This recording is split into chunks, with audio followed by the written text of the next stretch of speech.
This cake actually tastes like a celebration. It's perfectly sweet, it's an elegant cake with a lovely rosy pink color, and there's real champagne in both the batter and the frosting. This cake was a viewer request here on YouTube. I am really happy I was able to finish it before New Year's Eve, but this would also make a great bridal shower cake or really any time there's a celebration. It's not super complicated, so let's get started by preheating our oven to 350 degrees Fahrenheit. Now to a large mixing bowl or the bowl of a stand mixer, we are going to add 6 tablespoons of softened unsalted butter. If you're using your stand mixer, use your paddle attachment here. I'm just going to be using my electric hand mixer today.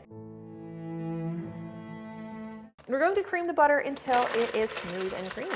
Next up, we need 2 cups of granulated sugar. That's 400 grams. A little baking powder on my hand there. And 2/3 cup of a neutral cooking oil. You can use canola oil, vegetable oil, or a avocado oil that's refined. So it shouldn't look super green. I like Chosen brand if I'm using avocado oil. Go ahead and add that in. And we're going to stir everything together again really well until everything is really well creamed together. Really well. Let me give you guys a quick look at the batter. Everything is creamy, well combined, looking good, like a little bit lightened in color too. So now let's add some vanilla extract. I didn't want to go too heavy on the vanilla for this recipe because we want to get a nice, distinct, even if it is light, champagne flavor in the cake layers themselves. So we're just doing 3/4 teaspoon of vanilla extract, 1/4 and 1/2. Don't have a 3/4 teaspoon, but I do love these things, so it's okay. Just quickly stir in the vanilla.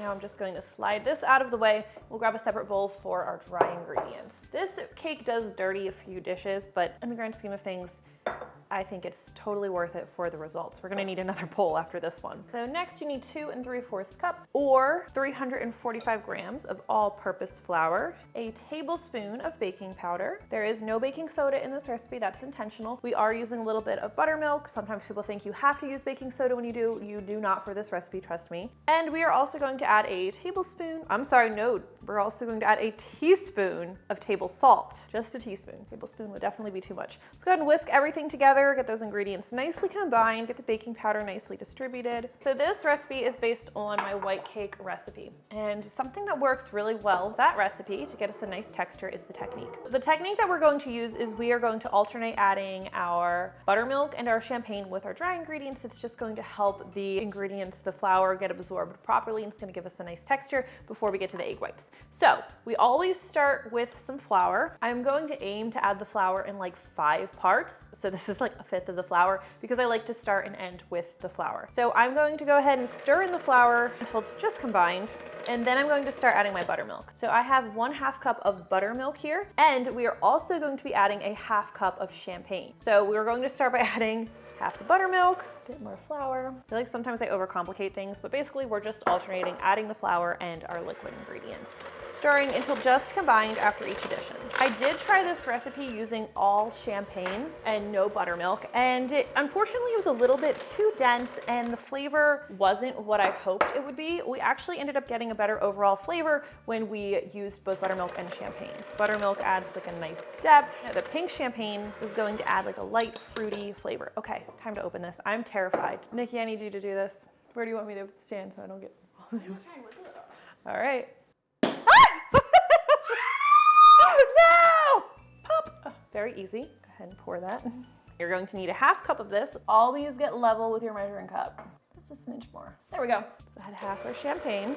Quick note on the champagne. Pick a pink champagne that you enjoy the flavor of. I tried this with like a pink Moscato because that was all I could find in some places. It honestly didn't work really well in the cake. You want something that's a little bit more dry. You want it to have a nice flavor that you would enjoy drinking. I suspect a regular champagne would work, but pink champagne has like a slightly fruity, citrusy flavor that comes out really well, so grab it if you can find it. Somebody out there is going to say it's not really champagne unless it's like from the Champagne region of France and all that, blah, blah, blah. You can find a California champagne that will absolutely work, but it usually won't say champagne. This is technically a sparkling rosé because it's not from France. Sometimes I know people might think, oh, it sounds, silly. I'll just throw in all the buttermilk and champagne at once or all the flour at once. The technique really does matter when you are trying to achieve like a nice light texture in your cake. So there's a reason things get added the way they do. Let's go ahead and scrape the sides and bottom of your bowl, especially important if you're using a stand mixer because the batter doesn't always become well combined. So at this point, we're not done with the cake batter. We still have egg whites to incorporate, very important, but here is where I like to add the food coloring, because this is going to allow us to color the cake without overworking the egg whites, which would happen if we added them later. You do not have to color the cake. It will bake a nice light regular vanilla color. If you don't really get a lot of color from the pink champagne here. The frosting will get a nice rosy color. I don't ever add any food color into that. So decide what you want to do, but since it's a pink champagne cake, I felt like a little bit of color was nice. I tried natural food color. It just didn't really give me anything. I'm trying to do this without going crazy. Those of you who follow me on Instagram, you suffered this ordeal with me because I spent a lot of time trying to get the right pink rosy color, mostly because I know some of you are going to want that color. Let's go ahead. This is just a drop of AmeriColor Soft Pink. So we just have a nice light rosy pink that I think works nicely. Let's slide this out of the way and let's mix up our egg whites. You are going to need clean beaters for this step of the recipe. Clean, dry, grease-free, all of that. Try to avoid beaters that have silicone on them and don't use like a silicone or rubber bowl or anything like that. We are going to crack 6 egg whites into this bowl. These are large egg whites and mine are at room temperature. Now, if you happen to have those, carton egg whites and you're wondering if you can use those, I'll tell you, people have just reported mixed results. Sometimes they work fine for people, sometimes they don't. And usually the carton says they're not good for whipping. So generally I recommend cracking your own eggs and separating them. See that little stringy protein that tries to hang on? You want that in there, so knock that off. It's going to help give our egg white structure and keep our cake fluffy. Get in there. Never had one fight me so much. All right, we're going to go ahead, start on low speed. And once I start to notice little foamy bubbles, I will gradually increase the speed to high and keep mixing until we have stiff peaks. You can tell you're pretty much there once you start to get like distinct tracks in your egg whites. So once this is greatly increased in volume and opaque and super fluffy and forms stiff peaks, then you are good to continue. And stiff peaks just means when you lift the beaters out, that little peak that forms is going to hold its shape. It's not going to fold over or dissolve back into itself. So this is good. I'll also show it to you on the spatula just so you can see like it's got some body now. We are done with the mixer at this point. Very important, because if you keep using a mixer, you are going to accidentally overmix and then your cake will be dense. So into the bowl we go. And I think I just talked a lot about this when we did my orange cranberry cake, because these are both based off the same cake. But when you're folding egg whites into a batter, it is equally important that you don't undermix as it is that you don't overmix. If you undermix, you're going to have streaks of egg white, and when your cake finishes baking,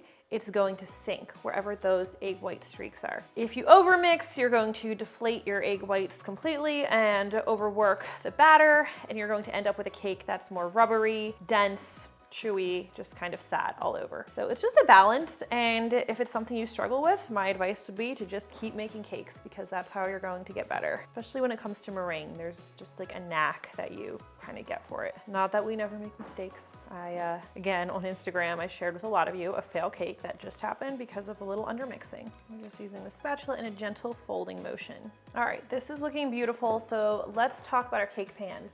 We're going to be dividing the cake into 3 8-inch cake pans. I have greased and floured the cake pans and then also taken a parchment paper round. I love these things. They guarantee your cakes won't stick, and I've put one in the bottom of each cake pan. We are going to divide the batter evenly, and if everything was weighed, your weight should be 470 grams per cake. I'm going to swirl that in the cake pan a bit. Level it out. All right, we are going to transfer these to the center rack of our 350-degree Fahrenheit preheated oven. They typically need to bake for about 26 minutes, and when they're finished baking, the toothpick should come out clean or with a few moist crumbs. While the cake is cooking, I like to head over to the stovetop and make the champagne reduction for my frosting. So you don't want to just pour this champagne straight into your frosting. What's going to happen is it's going to break, and you're going to end up with a really lightly flavored frosting. I wanted a nice, distinct champagne or pink champagne flavor. So to achieve this, we're going to take 2 1/4 cups of pink champagne, and we are going to reduce this down to 6 tablespoons. This just means we're going to take it over to the stovetop, grab yourself a saucepan. I like to use a skillet actually, because the wider surface area, it means it's going to cook and reduce faster.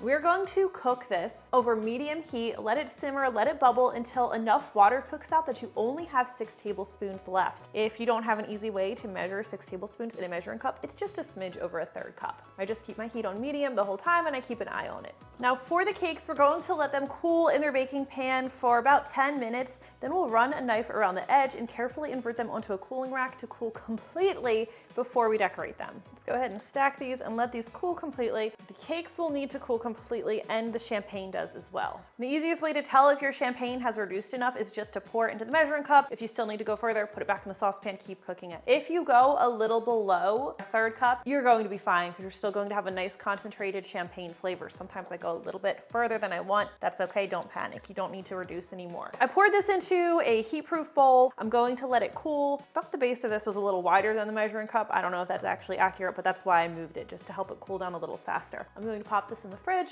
let this cool, let my cakes cool, and then we'll make our frosting. Once your champagne has cooled down, we can make our frosting. So this is a very simple, basically a buttercream frosting, champagne buttercream. We're going to add 1.5 cups or 3 sticks of softened salted butter. If you only have unsalted butter, you're just going to add a pinch of salt in with it to get a nice flavor. Let's go ahead and beat this butter until it's smooth and creamy, and then we're going to start to gradually add our powdered sugar. So remember, this is a 3-layer cake, so there is a fair bit of frosting we're going to be making so that we can cover all of it. This is 6 cups or 750 grams of powdered sugar. Please don't add it all at once. You're going to have a bad time if you do. We're going to add it gradually and always start with our mixer on low speed so we don't send it flying everywhere.